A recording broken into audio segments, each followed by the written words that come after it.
más dilación a la siguiente mesa, que justamente estamos cuadrando en tiempo.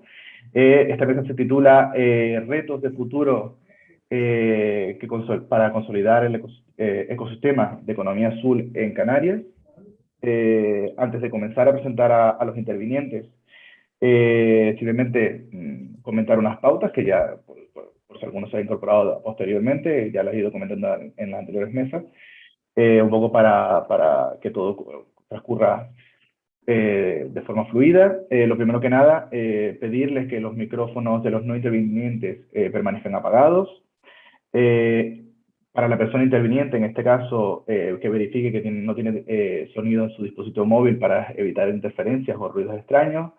También para los no intervinientes, se recomienda, en caso de que tengan que ausentarse por un pequeño periodo de tiempo, pues apagar la cámara para evitar cualquier imprevisto o necesidad, ya que, como saben, YouTube está lleno de situaciones graciosas acontecidas por cámaras abiertas cuando no deberían estar. Y a las personas que nos siguen a través del streaming, pues simplemente motivarlas y animarlas a participar en el chat, dejando sus impresiones y preguntas, que serán trasladadas a los conferenciantes en caso de que las hubiera tras su intervención. Sin más, paso a presentar a las personas intervinientes en esta mesa. Por un lado tenemos a doña María Nieves Hernández Artiles, responsable técnica del área de competitividad e innovación de la Autoridad Portuaria de las Palmas de Gran Canaria. Tenemos también a don Manuel Vidal, responsable de comunicación de ASOCELPA. Tenemos a don Antonio Padrón, embajador marítimo de la Organización Marítima Internacional. Y tenemos al señor también don Aridane González, investigador de la Universidad de Las Palmas de Gran Canaria. Sin más, cedo la palabra a doña María Nieves Hernández Artiles, responsable técnica del área de competitividad e innovación de la Autoridad Portuaria de Las Palmas de Gran Canaria. Buenos días. Hola, buenos días. Bueno, nada, para empezar, darle las gracias a la Autoridad de Cohesión por este congreso tan interesante y dar la oportunidad al Puerto de Las Palmas para poder, pues, participar en esta mesa redonda y un poco poner, bueno, las iniciativas que se están llevando desde el Puerto de Las Palmas y un poco el foco en el que estamos trabajando, o sea, el objetivo que nos tenemos planteado actualmente, ¿no? Bien, decir que la Autoridad Portuaria de Las Palmas, bueno, es consciente de que funciona como una fuerza atractora de las economías locales canarias y además también es consciente del punto estratégico en el que nos encontramos y que somos un referente marítimo europeo del Atlántico Medio. Entonces, bajo esta visión, siempre hemos entendido que debemos de funcionar en alineación con las políticas internacionales, europeas y demás sobre el tema de sostenibilidad. Pues bien como lo que dicta el Green Deal, el Pacto Verde y todo esto que se ha planteado anteriormente, los ODS y demás, pues se pensó incluso el marco estratégico portuario español, que rige una serie de líneas de acción concretas sobre el tema de economía azul, ¿no? Pues en base a todo esto, nosotros y como nuestra visión, que es la del respeto hacia el agua que nos rodea, planteamos la idea de un marco estratégico para el desarrollo sostenible de los puertos de Las Palmas. Este marco estratégico además se compone de 5 objetivos claves y 5 líneas de acción que regirán nuestras políticas futuras. Y entre ellas pues está el ser un puerto que funcione como un motor económico, como anteriormente he dicho, somos conscientes de la fuerza atractora que tenemos, los puertos en general, y además el desarrollo de ese tejido productivo, ¿no? El apoyo y potenciación de ese tejido productivo. Por otro lado, también funcionar como un motor en cuanto a la conectividad, o sea, mejorar nuestra posición global de cara, pues, a la competitividad y eficiencia de nuestros servicios. Y no solo eso, sino además ser vivo y sostenible. Vivo y sostenible porque tenemos el conocimiento de los impactos ambientales que se derivan de nuestras actividades, tanto en la parte del lado mar como el lado tierra, y nuestra misión de cara a hacer sostenible todo este sistema es básicamente crear unas líneas de acción y acciones concretas sobre esos impactos derivados de la actividad. No menos importante, ser innovador, que está en auge y además se ha comentado mucho en estas mesas, el compañero Yanes con el tema de la tecnología, ¿no? Innovador además va a ser un tema transversal, un eje transversal de todos los objetivos que se plantean actualmente en los puertos. Y además innovador no solo por la incorporación de nuevas tecnologías, sino en la digitalización pues, de los procesos tanto de servicios portuarios como servicios generales, como de la propia administración, ¿no? Y Ya no menos importante también ser un puerto abierto de cara al puerto ciudad, al concepto de puerto ciudad, como bien conocen, o bien de cara también a la cooperación con otros continentes. Históricamente el puerto de Las Palmas siempre ha tenido una buena relación con los tres continentes, y no solo eso, sino también con el África Occidental a través de la transferencia de conocimientos en diferentes foros y acogidas para un poco trasladar las experiencias que hemos vivido y que estamos viviendo de cara a este desarrollo, ¿no? Y bueno, básicamente esta es la carta de presentación del puerto de Las Palmas y bueno, quedo abierta a cualquier debate que se pueda surgir de esto. Muchas gracias por su intervención. Desde el punto de vista del puerto, de Las Palmas, en este caso el puerto de Las Palmas en Canarias, ¿cuáles creen que son la mayor necesidad que puede encontrar una empresa dentro del entorno de la economía azul para poder desarrollar su actividad dentro del marco del puerto? Bueno, yo creo que, a ver, el puerto sin la comunidad portuaria, pues no tiene sentido, ¿no? O sea, todo esto que comentaba antes debe de ir acompasado con la actividad empresarial que se ejecuta en el mismo. Y no solo eso, sino que además escuchar las necesidades para ser más competitivos. No solo competitivo el puerto, como administración, sino competitivo en todo ese tejido productivo que hablaba anteriormente, ¿no? Y para ello, pues, escuchar y cooperar, ayudar o apoyar en sinergias las que sean posibles público-privadas de la ejecución de todas esas líneas de acción que quieran acometer para ser más competitivos y eficientes. Y esto, pues, nos lleva a un respeto hacia el medio ambiente desde el punto de vista de la conservación de la biodiversidad del medio que nos rodea, pero no solo eso, sino además al tema de la innovación, a la digitalización y todos esos proyectos que vayan en coordinación con la autoridad portuaria. Muchas gracias. Paso la palabra ahora a don Manuel Vidal, responsable de comunicación de Asocelpa.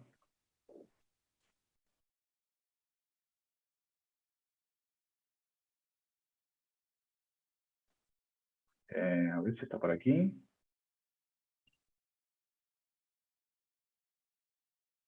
Bueno, si no, seguramente a lo mejor que se le ha caído la conexión.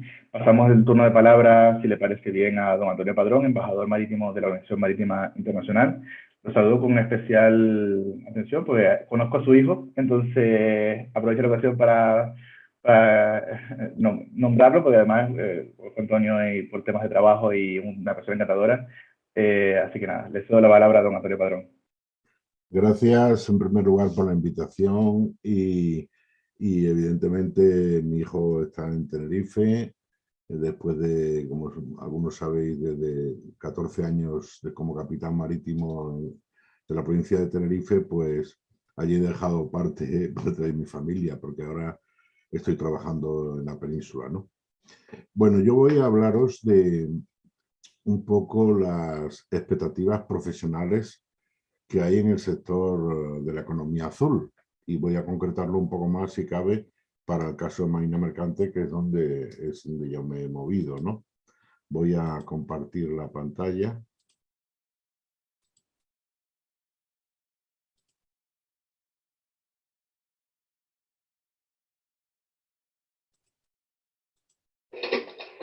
¿Me podéis confirmar si veis la presentación? Sí, se ve correctamente. Vale.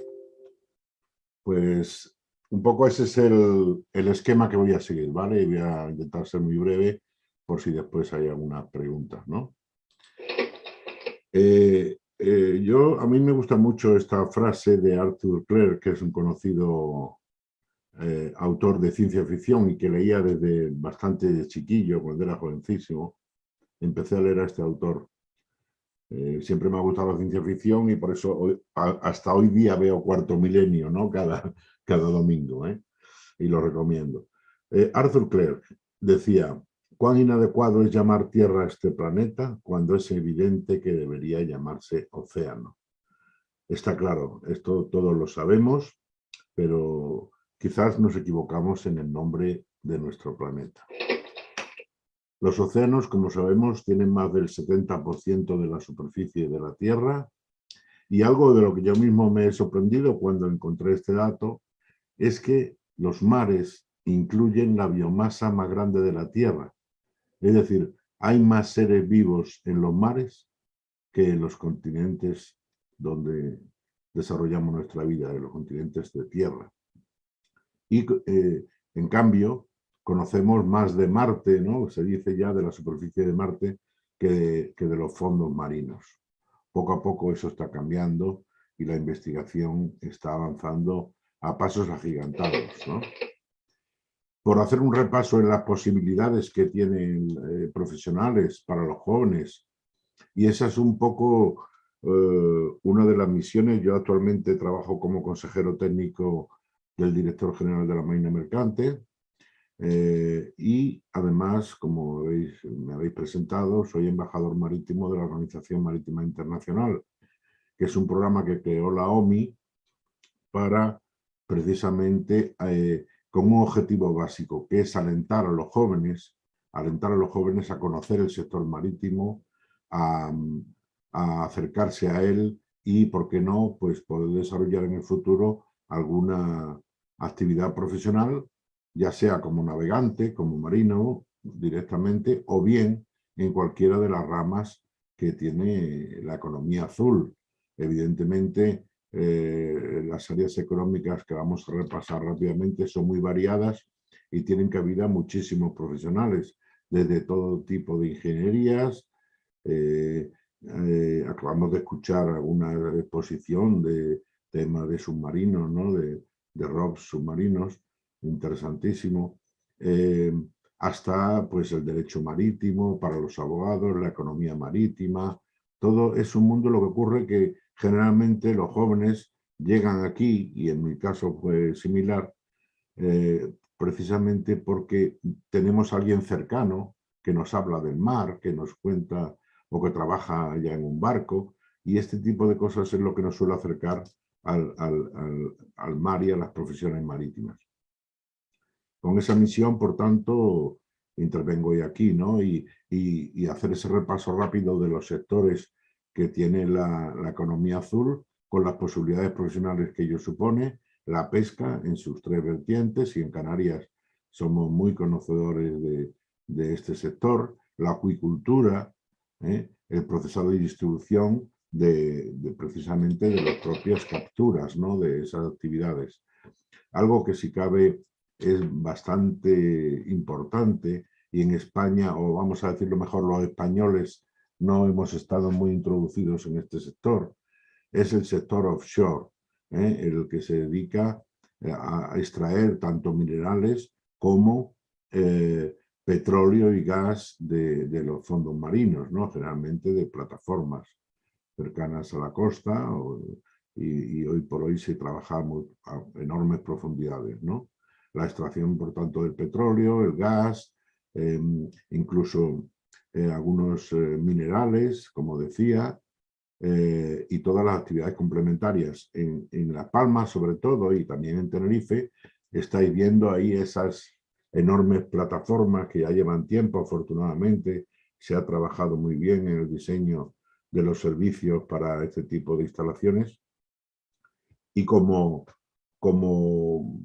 un dato, o unos datos que pueden resultar llamativos, porque a mí mismo me lo resultan, puedo deciros que, por ejemplo, un simple marinero en la flota internacional puede estar ganando en torno a los $2.000, ¿no? Un marinero en una plataforma ya gana prácticamente el doble, entre los $3.500 y $4.000 al mes. Y si hablamos del capitán, que todas estas plataformas flotantes tienen un capitán, y tengo algunos entre mis amigos de las plataformas que están ahí en Canarias, por la relación que tuve con ellos, con algunos durante años, los salarios están comprendidos ni más ni menos que entre $20.000 y $30.000 al mes. Se trabaja un mes, como sabéis, generalmente 28 días y 28 días de descanso. Ahora bien, entrar en este sector no es fácil. Hay que prepararse, formarse en alguna de las disciplinas que se necesitan, no solo siendo marino, y hablar inglés, por supuesto, y después desarrollar una serie de cursos que por eso decía al principio que en España no tenemos mucha experiencia porque generalmente estos cursos se desarrollan en el extranjero, aunque concretamente en Las Palmas hay un centro, CEMA, que también ha hecho enormes esfuerzos y lo está haciendo, el Centro de Estudios Marítimos del Atlántico, para acercar la formación en el sector offshore a los ciudadanos españoles. En el transporte marítimo, ¿qué puedo decir? Es un poco donde yo me he movido desde muy joven también. Ese es un sector esencial para la economía mundial. Estamos viendo lo que está ocurriendo por un colapso que hay en el transporte marítimo y que ya tememos que haya incluso falta o desabastecimiento de algunos productos esenciales en breve. Es el modo de transporte más eficiente y menos contaminante. Al hacer la comparación entre toneladas por kilómetro. ¿Qué quiere decir esto? A veces a los barcos se le echa la culpa de todo, ¿verdad? Pero si, por ejemplo, el transporte marítimo existe porque necesitamos los lugares de producción de algunas mercancías o de origen no coinciden con los centros de consumo. Ese es el porqué del transporte. En Europa, si queremos vivir como vivimos, necesitamos importar materias primas de todo tipo y algunos materiales elaborados, productos elaborados. El ejemplo que puedo poner, por ejemplo, necesitamos cobre en Europa para multitud de actividades, ¿no? El cobre no lo tenemos en suficiente cantidad en Europa, lo tenemos que traer y generalmente se trae de Latinoamérica y de otros países también de Europa del Este. Si queremos traer 300 o 100.000 toneladas de cobre, por ejemplo, desde Chile, con un solo barco se hace ese viaje. De otra manera, primero sería imposible traerlo porque no hay carreteras que pasen por el Polo Norte, ¿verdad? Y necesitaríamos 3.000 camiones para la misma carga. Luego, evidentemente, y siendo los camiones más contaminantes que un solo barco, si multiplicamos los 3.000, evidentemente queda justificada esta afirmación. El tema del transporte de pasajeros. También estamos muy acostumbrados en Canarias a recibir a esos grandes buques de pasaje que son verdaderas ciudades flotantes, donde desde los propios marinos de puente, máquinas que hay a bordo, electrotécnicos, que es una especialidad nueva, relativamente nueva, hasta todo tipo de servicios, desde peluquería, bares, restaurantes, encargados de spa, etcétera, etcétera, lo que puede tener cualquier ciudad en relación con el ocio y también las posibilidades, por tanto, son enormes. El transporte de mercancías, el transporte de pasajeros en aguas interiores, es otro de los sectores que identifica la economía azul. Aquí no tenemos mucha experiencia, pero como sabéis, Europa está llena de canales y se transportan tanto pasajeros como mercancías, y también en Latinoamérica tienen grandes vías fluviales que utilizan habitualmente. El alquiler de embarcaciones, de equipos, la protección y almacenamiento de las mercancías que se necesita y que desarrollan los puertos en ese interface tierra-buque, ¿no?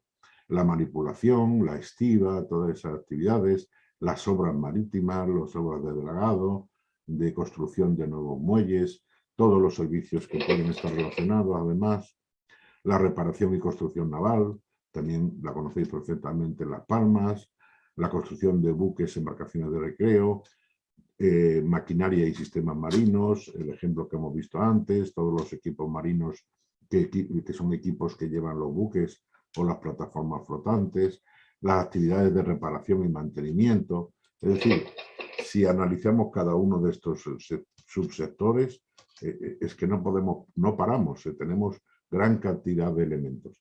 Con respecto al turismo, que también he tenido la oportunidad de escuchar alguna de la exposición, el turismo de playa, las actividades recreativas, senderismo por las zonas costeras, el avistamiento de flora, de fauna, de ballenas, que estamos también conocidos en Canarias, los deportes náuticos y de recreo, la vela, el buceo, la propia navegación y los subsectores emergentes, ¿no?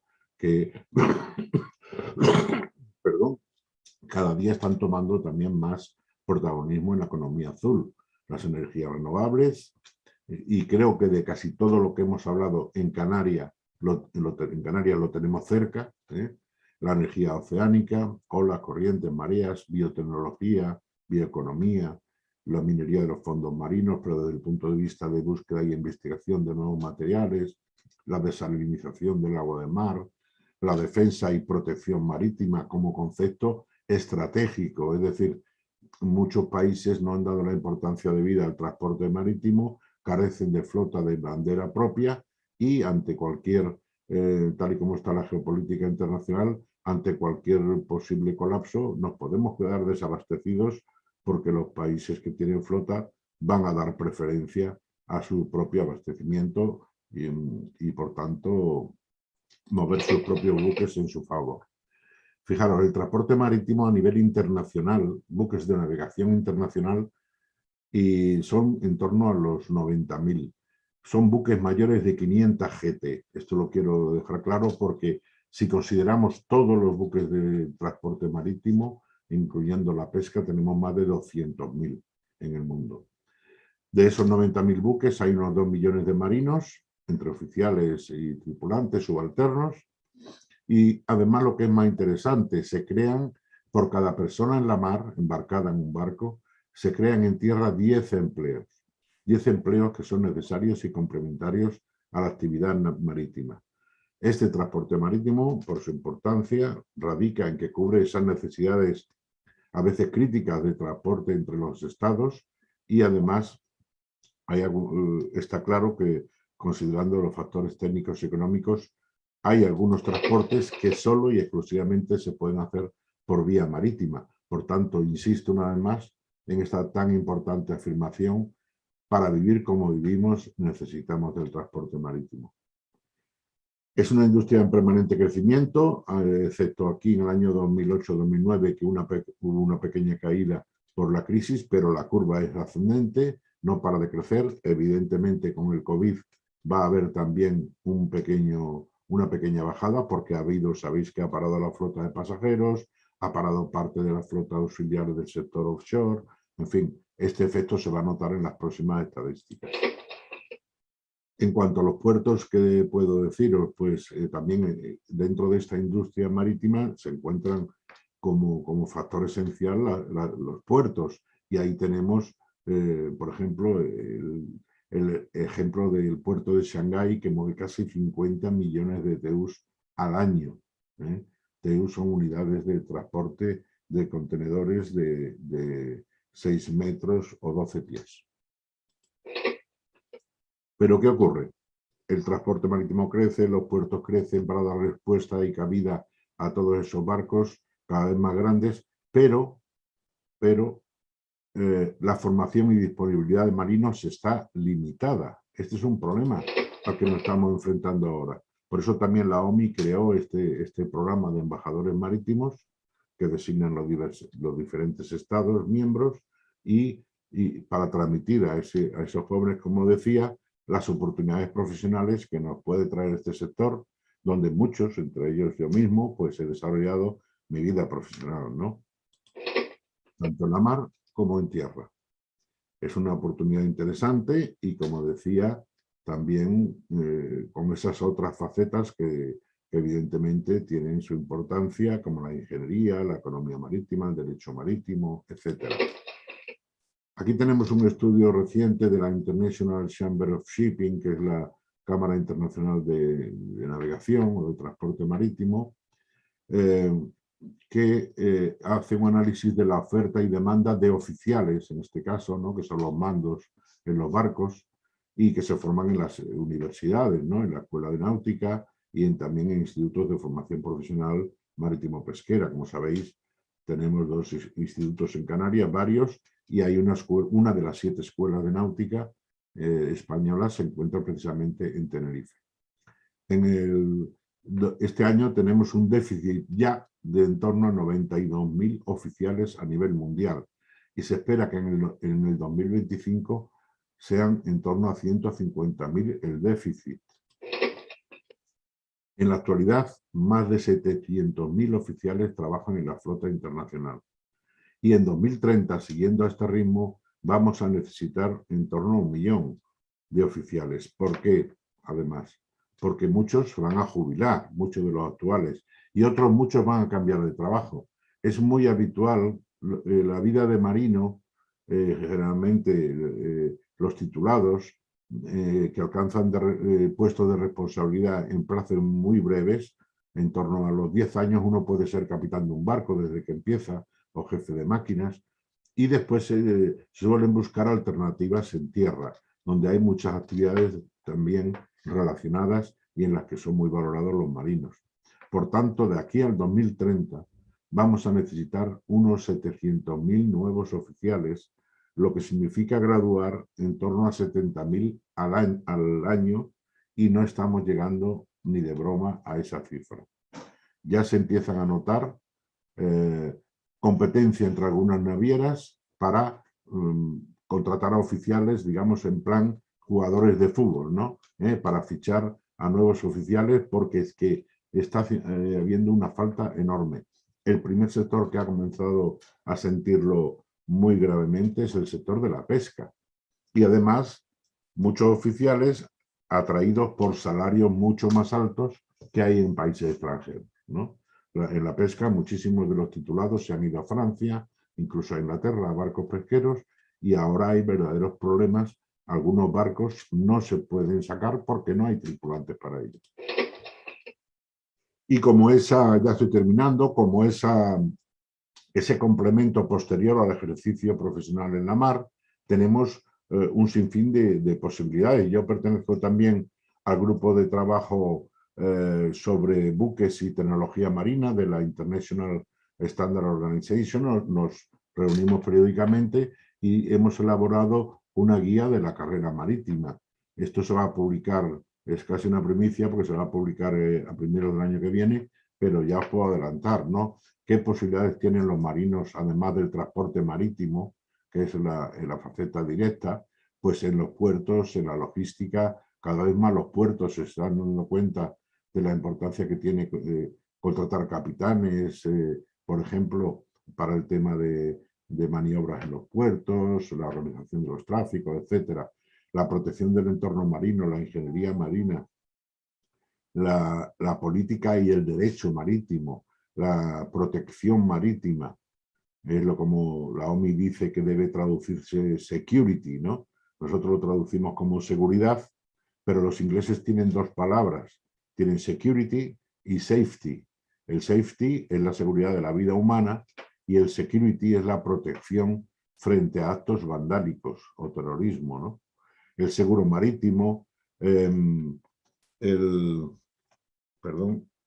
las energías marítimas y la gestión de esa energía, la tecnología, la simulación en el entorno marítimo, importantísimo, la formación marítima, la economía, el practicaje, una actividad esencial y de gran importancia, el remolque, el salvamento y todo tipo de inspecciones. Fijaros, aquí tengo esto que voy a presentar ahora. También yo lo expongo muchas veces en mis charlas porque no es mío, pero a mí me sorprendió también enormemente cuando lo vi por primera vez, ¿verdad? Y es un estudio que se hizo en el Mar Báltico. Siempre pienso, si pudiéramos hacer algo así de Canarias, y veréis lo que ocurre. Este es el Mar Báltico, lo han hecho varias universidades de los países ribereños. Algo que aparentemente está vacío. Aquí está Suecia, aquí Finlandia, las repúblicas bálticas, y aquí la Europa también ribereña con el Báltico, ¿no? Alemania, etc. Y veremos lo que ocurre aquí.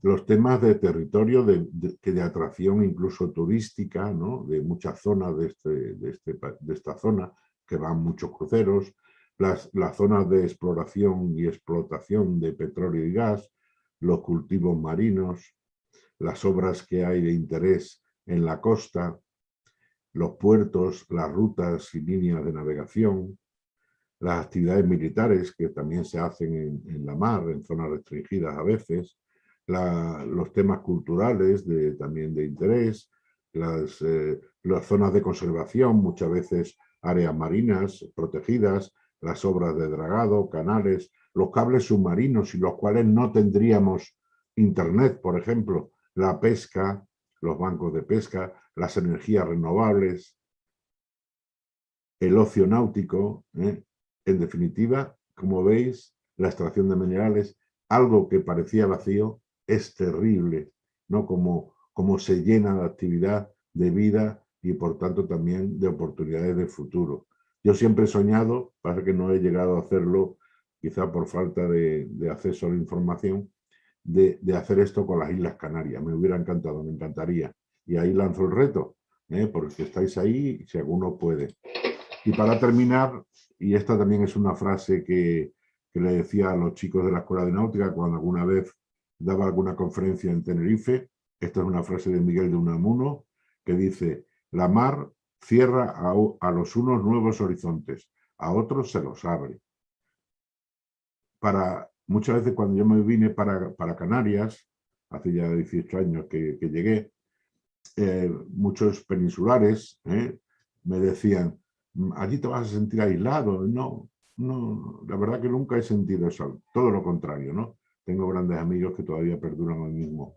Y además, siempre esta frase me recuerda eso y me gusta transmitirlo a los jóvenes. La línea de ese horizonte que rodean las islas, el horizonte de la mar, no es una barrera, ni es un límite. Detrás de esa línea está el resto del mundo. Y esta profesión, estas profesiones, estas actividades, si tienen una característica también importantísima, es que tienen una marcada componente internacional. Lo que hace un capitán puede navegar en barcos de cualquier bandera del mundo. Un jefe de máquinas igual, un marino. Un cocinatario lo que hace en Las Palmas es lo mismo que hace en Nueva York o que hace en Cartagena de Indias. Es decir, es una actividad, la economía azul nos puede abrir tantas puertas que ninguna otra actividad o profesión nos puede ofrecer. Y sin más, pues os doy las gracias por haberme escuchado. Ahí tenéis mi correo por si necesitáis alguna cuestión y me pongo a vuestra disposición para cualquier pregunta o para el posterior debate. Muchas gracias. Muchas gracias, don Antonio. Me gustaría rescatar una parte de su intervención porque hizo un buen recorrido por muchas actividades que se generan a través del puerto, muchas profesiones que se generan a través del puerto que incluso no habíamos nombrado por él. Por rescatar una, simplemente el derecho marítimo, especializaciones me refiero, que se hacen creando un ecosistema propio dentro de lo que es la economía azul en general. Es decir, hay profesiones que son globales, pero resulta que la economía azul también tiene su propio nicho. En Canarias, aparte del déficit que comenta usted, no solamente de personal marino específico en temas navales y demás, también es verdad que dentro de la propia economía azul y de la industria que se crea a través de la economía azul, hay también déficit de también esas profesiones que son más genéricas, pero que también tienen su cabida dentro del sector marítimo y que no sabemos, no sé si es posiblemente por desconocimiento, no se están logrando atraer. Es decir, la persona interesada probablemente en ese puesto de trabajo no sabe que tiene cabida también dentro de la economía azul. ¿Cómo se puede atraer a ese talento o cómo se puede atraer el interés de ese talento e informarle de que dentro de la economía azul también tienen cabida su actividad? Un poco lo he mencionado, ¿no? Es decir, y es mi caso personal y el caso de la mayoría de las personas que conozco que de alguna manera llevan años relacionados con el sector y se introdujeron por primera vez. El sector marítimo, a pesar de ser tan importante, es muy desconocido entre el público, muy desconocido. Una curiosidad que ocurre en Canarias es que las antiguas capitales estaban en el interior de las islas, como La Laguna, como Vitancuria, es decir, eran como Valverde en el Hierro, no estaban en la costa, como suele suceder al cambio hoy por hoy esas grandes ciudades, ¿no? ¿Por qué? Porque había un temor, en cierta medida, a los ataques en aquellos momentos, la piratería, pero generalmente nuestra sociedad, siempre hay un dicho que se dice en España, ¿no? Vivimos de espaldas al mar, y es que no nos fijamos en este sector y no tenemos una política, por ejemplo, que compense todos esos problemas geoestratégicos que nos pueden venir encima y tenemos la flota que tenemos, pero nos estamos quedando atrás, ¿eh? Entonces, yo no siempre, yo tengo la oportunidad porque me invitan, sobre todo hasta antes del COVID a dar conferencias en Latinoamérica, en varios países, que en el tema marítimo son países emergentes. Y cuando he visitado, por ejemplo, Panamá, es la primera flota del mundo, Panamá. La segunda ya es Islas Marshall, la tercera Liberia. Entonces, Panamá, ¿qué es Panamá? ¿Qué tiene Panamá que no tenga España? Si somos un país muchísimo más grande, ellos tienen dos puertos, Panamá y Colón en el Caribe, y nosotros tenemos un montón de puertos, tenemos una encrucijada de tráfico, tenemos todo. ¿Qué tienen ellos? Pues la conclusión la saqué un día que me llevan a visitar la autoridad marítima, que allí tiene rango de ministerio, aquí es una dirección general, y allí hay varias direcciones generales, ¿no? Y yo visité una concretamente, la Dirección General de Gente de Mar. Había como 5 o 6 plantas diáfanas con gente trabajando. Y mi expresión fue, wow, cuánta gente aquí trabajando, ¿no? Había como 50 personas en cada planta. Y me dicen, sí, y 24 horas al día, los 365 días del año. Y digo, ¿cómo? Claro, me dicen, allí te llaman doctor, ¿no? Basta que seas licenciado para que te digan doctor. Doctor o capitán me llaman a veces. Es que si llama un armador de Shanghái, tenemos que atenderlo a la hora que sea. O un armador de Nueva Zelanda o de Australia. Y digo, mira, yo digo esto en España y me expulsan de mi lugar de trabajo, mis propios compañeros. Es decir, hay una cosa que es el querer hacer unas cosas, el poder hacerlo, y otra es atreverse a hacerlo, ¿no? Y una cosa es la aptitud, que nosotros somos aptos para hacerlo, incluso mejorarlo. España, de hecho, fue potencia marítima mundial. Hubo un momento en que en el Pacífico solo navegaban buques de pabellón español. Imaginaros lo que estoy diciendo. Todo eso lo perdimos, evidentemente. Pero otra cosa quizás más importante es la actitud. Y aquí no nos fijamos en lo marítimo. Entonces, ¿qué podemos hacer? Divulgación, divulgación. Ese es el programa de embajadores marítimos de la OMI. Y incluso a mí me sorprendió que un organismo como de Naciones Unidas, ¿no? Como la Organización Marítima Internacional, cuando fui a la primera reunión a Londres, me dieron la instrucción a todos los embajadores recién nombrados de que abriéramos una página en Facebook, en LinkedIn y en Twitter. Y yo, ¿cómo? ¿Y para qué? Y yo pensaba que esto era una cosa más seria, ¿no? Dice, no, tenemos que llegar a los jóvenes. Tenemos que llegar a los jóvenes y que conozcan el sector marítimo. Y eso es lo que tenemos que hacer. Y yo felicito, primero, por estas iniciativas. Sé que Fracofit trabaja muy duramente en este tema y con mucho éxito. Y os agradezco, por tanto, también igualmente el haberme invitado. Muchas gracias. Efectivamente nos alineamos justamente en esa última conclusión, que es la difusión. Estamos totalmente alineados. Paso ahora la palabra a don Aridane González, investigador de la Universidad de Las Palmas de Gran Canaria. Hola, ¿qué tal? Muy buenos días. Bueno, hablar después de las dos intervenciones que hemos tenido anteriormente, lo ponen bastante difícil, ¿no? Porque con la experiencia que tienen, tanto en puertos como en economía azul, en todos los sectores, ya sean los consolidados como los emergentes, pues nos deja bastante poco que poder añadir. Pero bueno, espero poder incorporar algunas cuestiones interesantes a la mesa desde el punto de vista de la investigación y también del estado de algunos de estos sectores emergentes que tenemos en Canarias.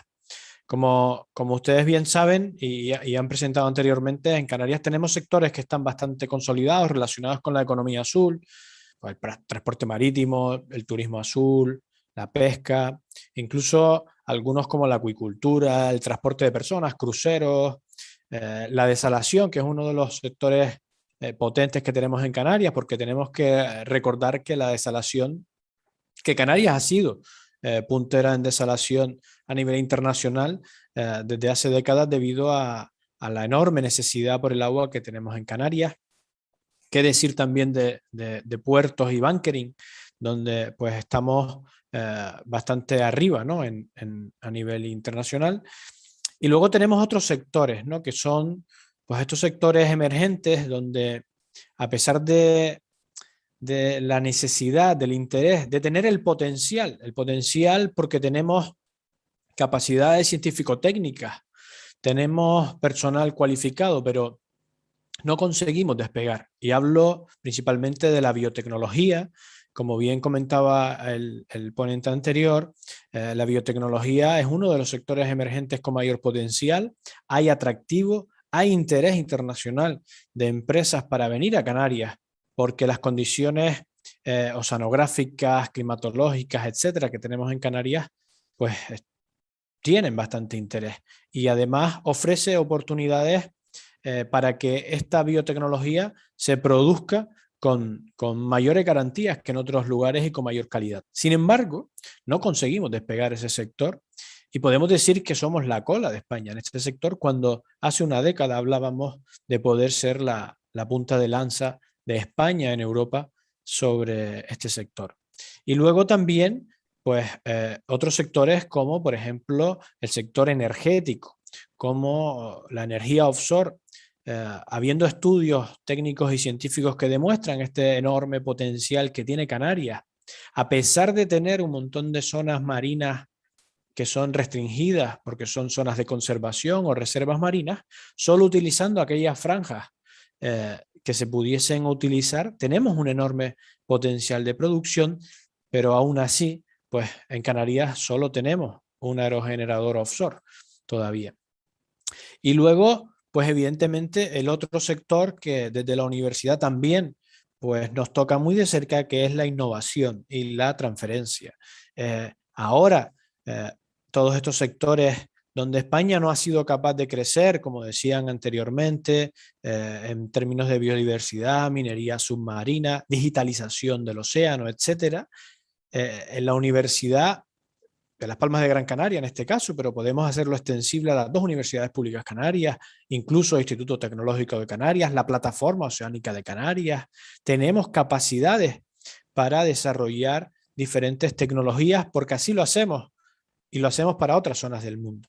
En cambio, todavía falta esa parte de desarrollo en Canarias. Si bien es verdad que antes, por ejemplo, y ahí tengo una buena noticia para el ponente anterior, para don Antonio Padrón, el Marine Spatial Planning, la planificación marino-marítima, que ya están hechos en otras regiones y nosotros llegamos tarde, pues Europa ha decidido que como llegamos tarde, pues ahora llegamos obligados porque hay una directiva europea donde los Estados miembros tienen que presentarlo y Canarias ya está preparando la suya.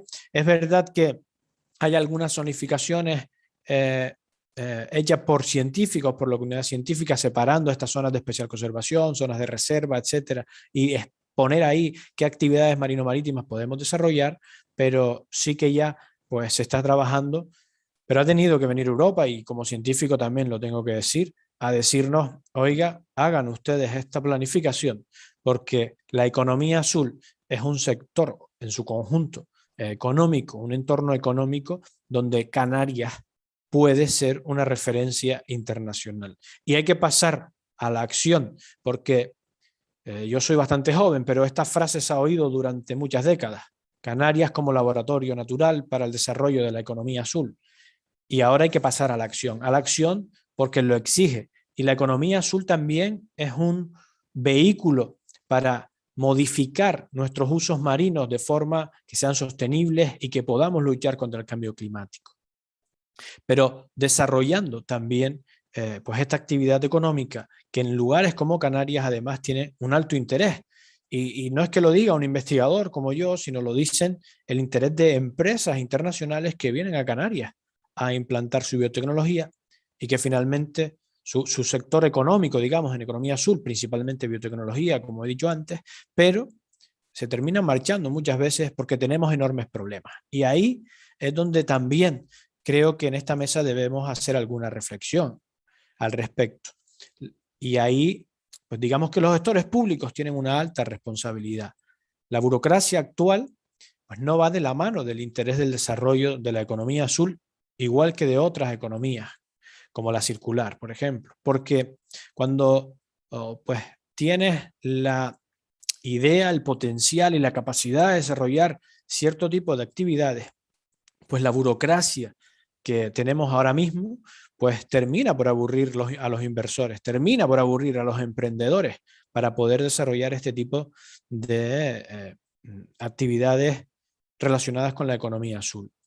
Y recordemos que, por ejemplo, en el informe de actividad de economía azul que se presenta en Canarias anualmente, se destaca que Canarias podría generar pues más de 20.000 empleos relacionados con la economía azul, simplemente pues atendiendo a la burocracia por un lado, a la formación y a la potenciación de estos sectores que ya comentaban los ponentes anteriores, tanto en puertos como en general en la economía azul. Y eso repercute en 10 años, si se acometen, por ejemplo, las iniciativas que está propuesta por el Clúster Marítimo de Canarias a través de esa memoria de economía azul, en más de 79.000 empleos en una década.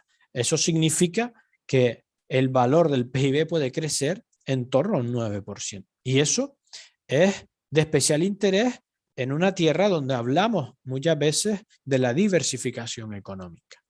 Y ahí, evidentemente, pues como decía, hay que resolver ciertos problemas. La planificación y la coordinación, como decía antes, esa planificación marino-marítima, que nos diga claramente qué usos y dónde podemos desarrollar esos usos con garantías para que se puedan desarrollar estas actividades económicas. La digitalización del océano, la innovación y la tecnología para disposición de estas empresas, porque, por ejemplo, las empresas de navegación, las embarcaciones son uno de los sectores que más apuesta por la innovación tecnológica. Tenemos que dar respuesta a eso desde las universidades y desde la investigación. Y en Canarias tenemos ejemplos que ya caminan en ese sentido. Pero una cosa que también hace falta y que, bueno, puedo decir que si no se publica hoy, se publica en los próximos días, es un mapeado de nuestra formación. ¿Qué necesita la economía azul para desarrollarse en Canarias? ¿Qué tipo de estudios? ¿Qué formación? Y no hablo solo de universidad, hablo también de la formación profesional, formación especializada o formación continua de la sociedad. ¿Qué necesitamos? Porque hablamos de desarrollar estos sectores, pero tenemos que tener una sociedad preparada para poder generar y exportar ese conocimiento. Canarias es un ejemplo de cómo, por ejemplo, de la primera Facultad de Ciencias Marinas de España se fundó en Canarias y cómo a través de esa Facultad de Ciencias del Mar se ha exportado conocimiento no solo a nivel español, sino a nivel internacional en materias relacionadas con el océano. Y eso es necesario para poder desarrollar diferentes sectores, sobre todo los emergentes, pero también para consolidar aquellos que no son emergentes en Canarias. Yo siempre hago una reflexión que cuando hablamos de algo muy sencillo, como poner un aerogenerador en el mar, se necesitan perfiles muy variados. Se necesitan buzos profesionales, soldadores, gruistas, electricistas, ingenieros, biólogos, oceanógrafos, se necesita de todo.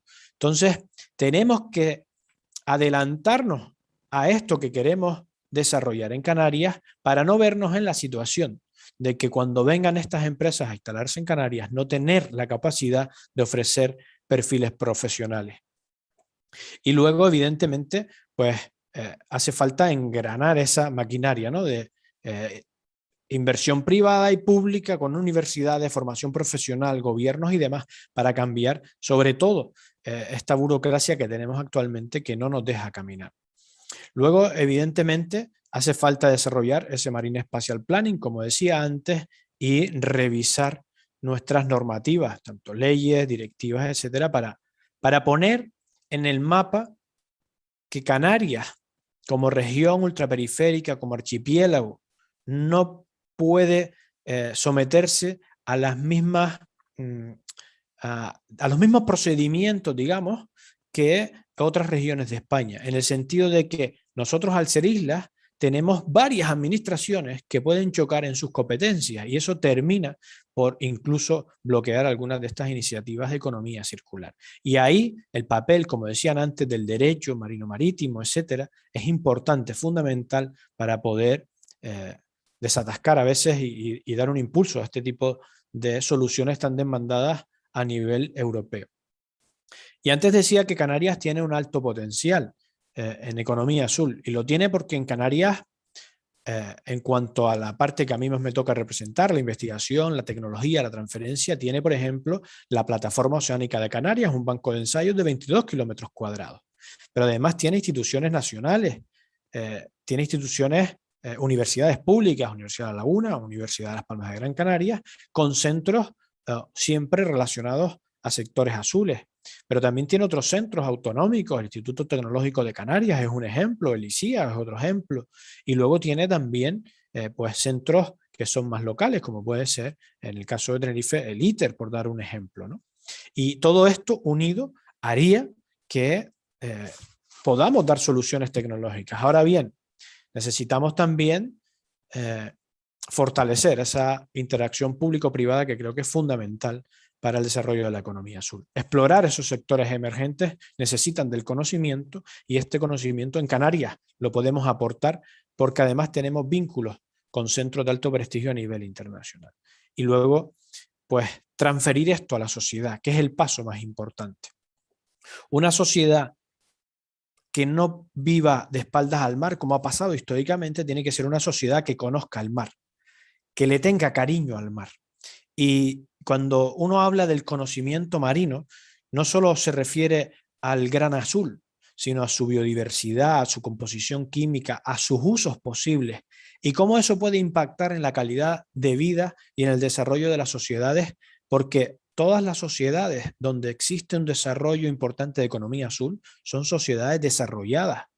Y eso es lo que tenemos que hacer ver a nuestra sociedad canaria, prepararla desde el conocimiento, desde la formación, para poder desarrollar la economía azul.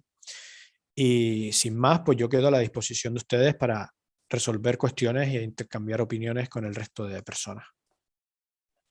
Bueno, principalmente agradecer porque has hecho un recorrido fantástico por incluso todos los puntos que hemos tratado incluso en mesas anteriores. Además me quedo con la idea de lo que comentabas, el listar la necesidad formativa para hacerla visible, y el listar también la necesidad profesional, es decir, los profesionales que hay en las islas para que empresas exteriores las encuentren sin mayor dificultad, no tengan que estar buscando y que haya algo donde puedan ir y encontrarlo. Sin más, paso la palabra también ahora a Manuel Vidal de Asocelpa, y al finalizar, espero tener tiempito para ir plantear algún debate entre todos los participantes sobre además los puntos que también mencionaba Aridane. Sin otro particular, le paso la palabra a Manuel Vidal. Muchas gracias, Ricardo. Encantado de saludar a todos, especialmente a Antonio Padrón, que así podemos hablar de un tema que hicimos juntos y precisamente de lo que estaba hablando Antonio, del capital humano este. Y yo daría un paso más porque, bueno, yo no sé si hablaste de 70.000 que son necesarios en los próximos años. Yo tenía un dato de 40.000 para el año 2030. No sé si ya se ha duplicado y hay más necesidad en el sector, que posiblemente sí, porque esto va creciendo. Para que tengan una idea, Antonio Padrón y yo nos invitaron ya, de alguna manera, los españoles y los canarios pintan algo en el tema este, y nos invitaron a dar unas conferencias a unos alumnos de Marina Mercante y máquinas en general en Senegal, con un proyecto que estaba desarrollando el gobierno de Corea. Y ahí en ese encuentro, pues le explicamos a los estudiantes todas las posibilidades que había, precisamente de economía azul, de que esa formación, pues, en la costa occidental africana hay varias centros de formación y universidades marítimas, están asociados de alguna forma en la parte anglófona y la parte francófona con universidades, y los chinos están metidos allí de forma importante. Es decir, que yo voy un paso más del que hablaba Antonio Padrón, y digo que también hay muchas cosas que hacer en África desde Canarias, ya que siempre se habla de todo el desarrollo, de que las oportunidades que hay, pues hay un tema de formación muy importante que se podía aprovechar desde Canarias, porque en África está todo por hacer. Y también dentro del punto de vista de la sostenibilidad de la pesca y todo eso, porque teniendo buenos profesionales y trabajando de forma científica en todos esos sectores, pues se puede también mantener una mejor explotación de los recursos pesqueros, que todo el mundo habla de lo mal que están en África y de la mala gestión que hay. En ese sentido, me parece que es importante dar ese paso más, de decir, mirar también alrededor. Tenemos un déficit importantísimo. Lo que habló Antonio es la punta del iceberg del drama que está teniendo el sector pesquero y marina mercante, del déficit de profesionales que hay, que no lo entendemos, cómo es posible que Canarias se haya abandonado en ese sentido. Y bueno, durante toda esta reunión hemos hablado mucho de temas científicos, pero hay un tema ahí de personal que es necesario. Y eso yo que hablo de ASOCELPA, de la Asociación de Consignatarios, pues llevándolo a mi terreno, pues también te puedo decir que las consignatarias se roban entre ellos el personal, porque tampoco hay personal formado en logística. Y un problema grave cuando viene ahora la temporada de cruceros, pues una de las consignatarias no sabía qué hacer con los cruceros porque no tenía personal para atender, y además que no es una formación sencilla, que necesita que saber cómo funciona un barco y las características y las operaciones portuarias. Me parece que hay un mundo muy amplio en el tema de capital humano que habría que desarrollar, bueno, le agradezco la invitación. Ha sido muy interesante la exposición también de Aridane, que me ha parecido muy, y además me parece que la Universidad de Las Palmas, si algo destaca en el tema de la economía azul y de la investigación que realiza. Y en ese sentido, yo tengo relación mucho con los coreanos, y los coreanos y con el Korean Maritime Institute, que está en la Universidad de Las Palmas, y evidentemente Las Palmas es una referencia para los coreanos en ese sentido. Pero hay que dar más oportunidades o más posibilidades o más vías de negocio para que estos países, a lo mejor le interesa estar en Canarias si el tema africano fuera más interesante, si hubiera más posibilidad de desarrollar cosas en África, no solamente en Canarias, que tenemos el mercado relativamente pequeño, sino que fuera un trampolín. Bueno, tenemos el Reino Unido, no es ninguna potencia portuaria, pero es una potencia financiera en el mundo marítimo de referencia importante, y aprovecha esos intangibles. El Reino Unido tiene las mejores revistas profesionales del sector marítimo, pero no es ninguna potencia en el sector. Nosotros no necesitamos ser una potencia en el sector marítimo, que de hecho, bueno, sí tenemos, porque tenemos la Naviera Armas, que es la naviera de las 4 más importantes de Europa. Bueno, son reflexiones. Yo no lo tenía tan bien preparado como ustedes o como Antonio, que hizo la presentación esa, pero mi contribución es esta, porque también los consignatarios no creo que más no podemos llegar que a aportar esa visión desde el puerto. Muchas gracias. Bueno, me gustaría aprovechar que nos quedan unos minutitos todavía para esta mesa, e introducir, a raíz de lo que comentaba Aridane anteriormente, que ya la Unión Europea nos dice que ya no es una opción, que es una obligación para Canarias potenciar y fomentar la economía azul. Por ello, y abro debate, ¿qué creen ustedes que debemos exigir a los sectores privados y públicos para que la sociedad en general no viva de espalda al mar, para introducir a la sociedad en general en los conceptos y en la propia economía azul en Canarias, profesional y formativamente hablando? Yo levanté la mano porque se me había quedado un tema aparte, y que habían comentado algunos de ustedes, y es la burocracia esta que nos tiene locos. Tenemos la bandera canaria, que ahí Antonio puede hablar más, pero está fracasando. ¿Por qué está fracasando? Porque hay un problema burocrático importantísimo. La bandera de Madeira está triunfando y nosotros tenemos problemas importantes. Para que se haga una idea, si tú querías matricular un barco en Canarias, pues mejor lo hacías en la Capitanía Marítima de Tenerife, porque iba a salir adelante, que en la Capitanía Marítima de Las Palmas. Y armadores que han dicho, no, vamos a hacer uno en Las Palmas y otro en Tenerife. Al final lo han hecho en Tenerife porque funcionaba, y eso Antonio pues tiene más conocimiento de por qué funcionaba mejor en Tenerife, porque él fue el capitán marítimo de Tenerife. Y eso es un ejemplo de los problemas de burocracia, que estoy totalmente de acuerdo y eso es una traba importante. Si me permites, pues, ¿puedo hablar? Hola, sí. Por supuesto. Efectivamente, yo ya comenté un poco antes qué debemos hacer, ¿no? Y es acercarnos a los jóvenes y acercar a los jóvenes el que conozcan el sector.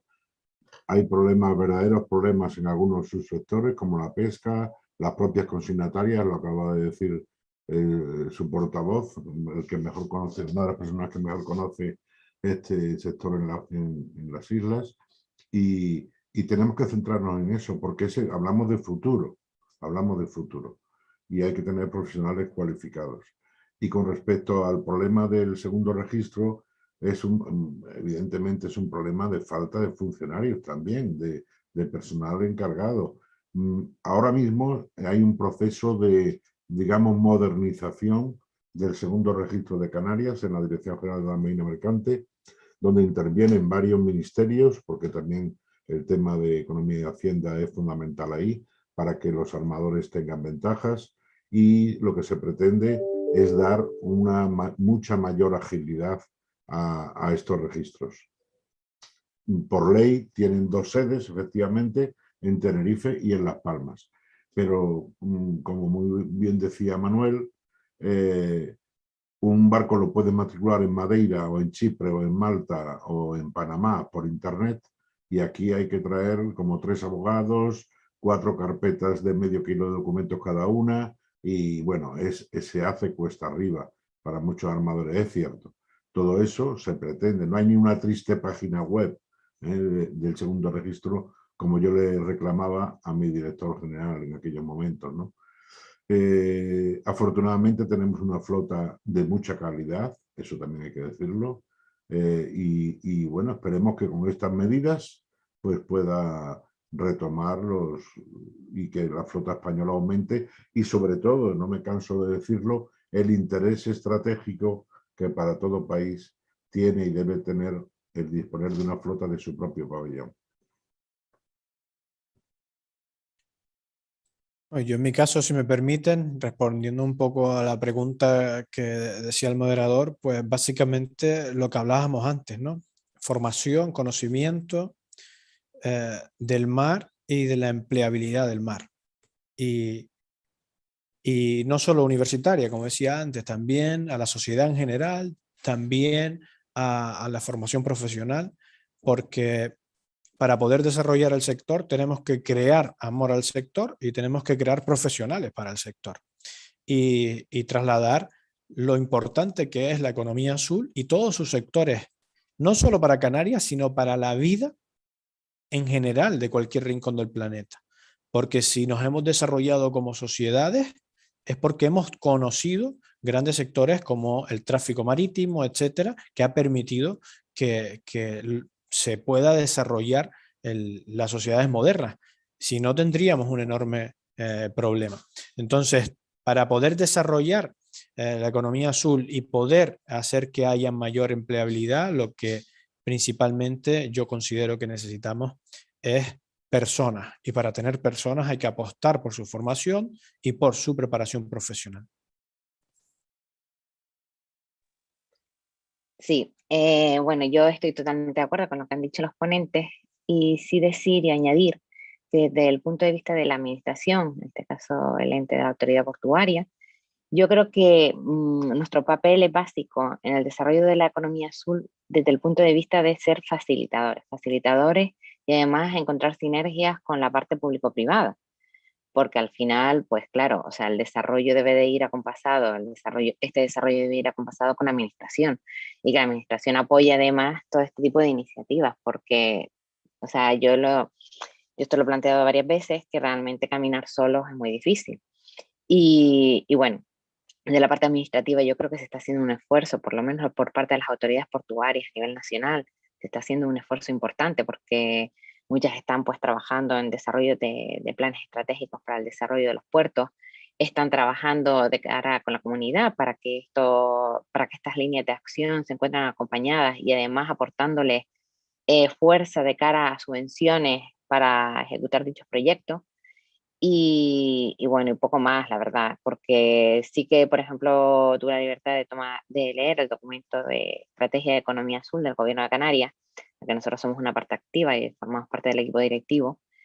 Y en este documento se plasma una serie de acciones concretas que debemos establecernos como meta sobre temas de digitalización, sobre temas de conservación de la biodiversidad y demás, cosas que nosotros podemos aportar como autoridad y como administración y que se están trabajando ya y que se llevan trabajando hace mucho tiempo. Lo que pasa es que ahora lo bueno es que va a haber conocimiento de la misma, va a haber conocimiento externo de cara a la población, de cara a todos estos profesionales futuros que quieren desarrollar su, digamos, su vida laboral dentro de un puerto y que hay muchas oportunidades que se desconocen y que ahora se empiezan a conocer gracias a este término de economía azul, ¿no? Y que se fomentan. O sea, nosotros encantados además. Y bueno, poco más que aportar, la verdad, pero sí que creo que ahora hay un impulso de verdad, que esperemos que esto no quede en moda o en saco roto, pero sí que, bueno, por lo menos desde el punto de vista de cómo lo veo yo, desde el área de innovación, se está apostando fuertemente por este tipo de acciones. Muchas gracias a todos los participantes en esta mesa.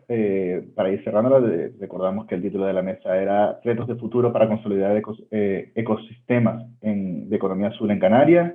Y en la misma han participado doña María Nieves Hernández Artiles, responsable técnica del área de competitividad e innovación de la Autoridad Portuaria de Las Palmas de Gran Canaria; don Manuel Vidal, responsable de comunicación de Asocelpa; don Antonio Padrón, embajador marítimo de la Organización Marítima Internacional; y don Aridane González, investigador de la Universidad de Las Palmas de Gran Canaria. De nuevo, muchas gracias a todos por su participación.